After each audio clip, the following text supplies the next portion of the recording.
Welcome to Cut the Crop, keeping you in the know about everything you grow. Researchers, growers and other interesting folk delivering insights and information on topics ranging from agronomy to profitability.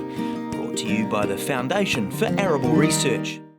Hello and welcome to Cut the Crop. And today my guest is Alison Stewart and we're going to be talking about ProductionWise. Welcome, Alison. Hello. I'm going to be giving Alison a grilling, asking her all the questions about ProductionWise that you've been asking us and putting everything in one place. So we're going to start with the big question. Why won't growers have access to ProductionWise from the 30th of June this year? I think it's important that growers recognise that FAR doesn't own ProductionWise, although we have been a very strong supporter of ProductionWise over the last 10 years. It was originally owned by the grain growers in Australia, and they then sold it to Fluorosat, who then merged and became ReGrow. And so ReGrow, the company that owns ProductionWise, made the business decision that they would no longer support the platform and that it would be discontinued. And so it is a business decision made by the owners. Okay, so why can't FAR just take it over and keep it going? Probably three reasons. Firstly, we don't own it, and it's not been made available for sale. Even if it had been made available for sale, we couldn't have afforded to have purchased it.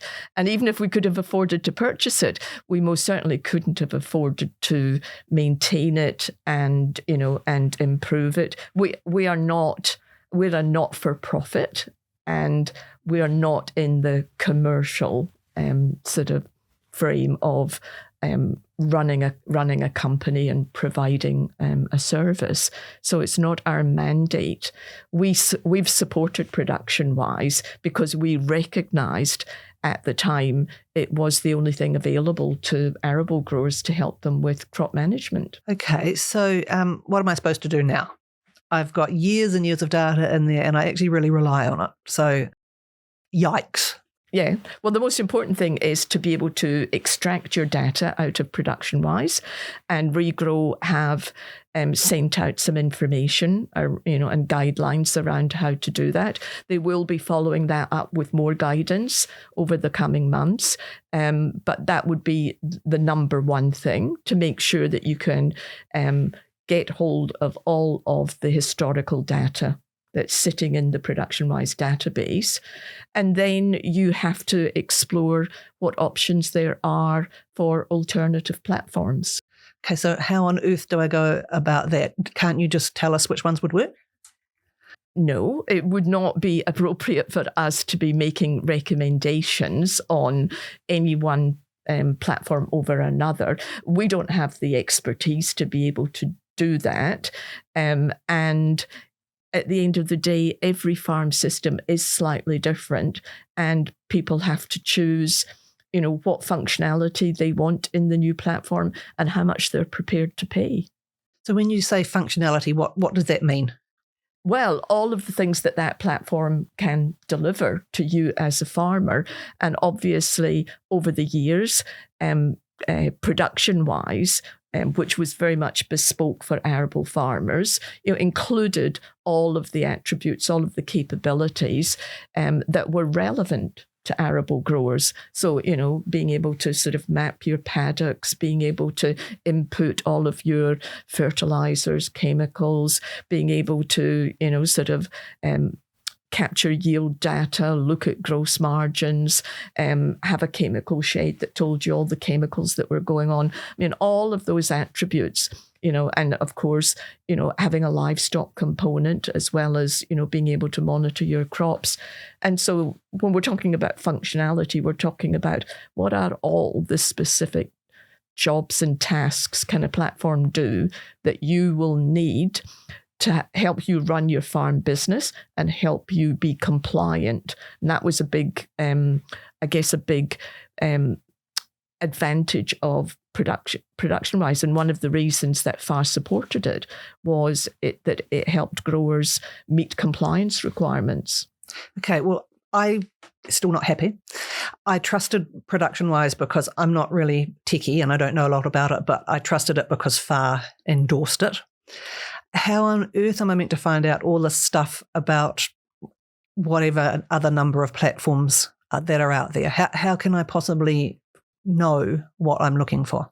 I mean, we have put out some information, just some summary information, providing information on the range of alternative platforms that we're aware of. And obviously, individual growers or groups of growers can start exploring, what's out there, looking at websites, contacting companies. And so we will try and support growers by providing that information that they can then follow up and explore in a little bit more detail. So if I'm exploring the functionality, using all the right words, of these other platforms, are there any sort of key questions? What are the key questions I should ask? Well, we did send out in FAR Weekly last week, we did send out a request for growers to let us know what would be the questions if they were talking to a commercial company. What would be the questions that they would be wanting to ask them? And we've been collating our own sets of questions. And I mean, as you can see here, we've got like a page and a half of a whole load of questions. But I guess you have to look at it from business security, like a platform, is it going to be there, long term? So any one of these could potentially disappear just like ProductionWise did?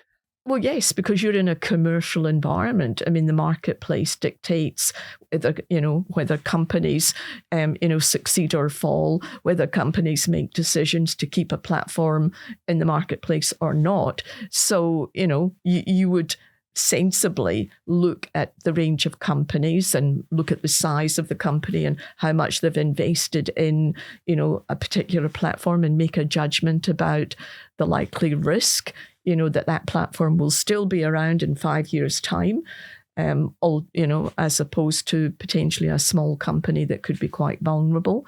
And also, things about who owns the data, how, because with ProductionWise, the growers signed up to using it, and the agreement between the grower and the company was that they owned their own data, but the company had the ability to pull the data together and use it. So you need to understand, if you're signing up, what are the different terms and conditions of the agreement to access that platform.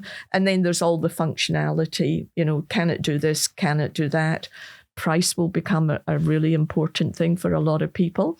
If you're wanting just some simple recording system, you might feel that, you definitely don't want to be paying $5,000 or $6,000 a year for that. And so you look, the right horses for the right courses.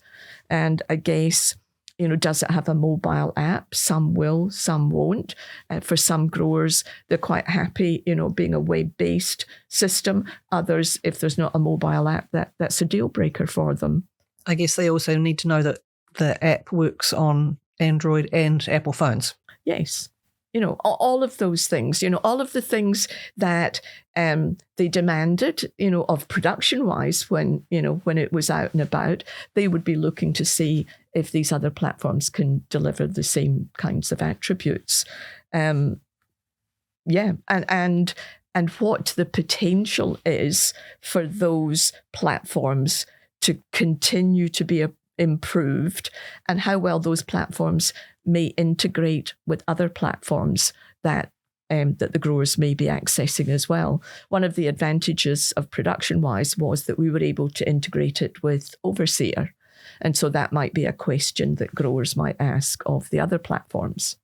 So if they're not New Zealand-based platforms, is that something they would even know about? If they may not be New Zealand based, as in a New Zealand company servicing it from New Zealand. But a lot of these global companies, if they are advertising and promoting their platform in Australasia, in Australia, New Zealand, they probably have some knowledge of what interoperability their platforms need to have. And they may not have it at this moment in time, but if they want to expand their market size in New Zealand, they would be exploring that. What do you think are the steps that I take right now as a ProductionWise user? Make sure that you start working out how to get your data out of ProductionWise and engage with the wider community and have lots of discussions around the pros and cons of different platforms, and start making a list of the things that you need in a new platform so that when information becomes available or you go on people's websites, that you can start to make informed decisions. So is FAR doing anything else to help me with understanding this stuff? Well, we are looking at the option at the moment of getting all of the commercial companies who have got a suitable platform and getting them to provide us with a little presentation that covers the answers to all of the questions that we've been collating, and that we would collate all of that together and put it onto a little webinar and put it up onto our website so that growers could have a little bit of a almost one-stop shop at, what can all of these different platforms do? Whether we can achieve that, we're just working through at the moment, whether the companies are prepared to sort of buy into that and come together and make that presentation. So, watch this space. Well, thank you, Alison. Thank you, growers, for tuning in to Cut the Crop. I hope the information we've discussed today is useful, and have a great day on the farm. Thanks for tuning in to Cut the Crop, presented to you by FAR. If you'd like to know more about any of the topics discussed or have any suggestions for future topics, go to www.cutthecrop.co.nz.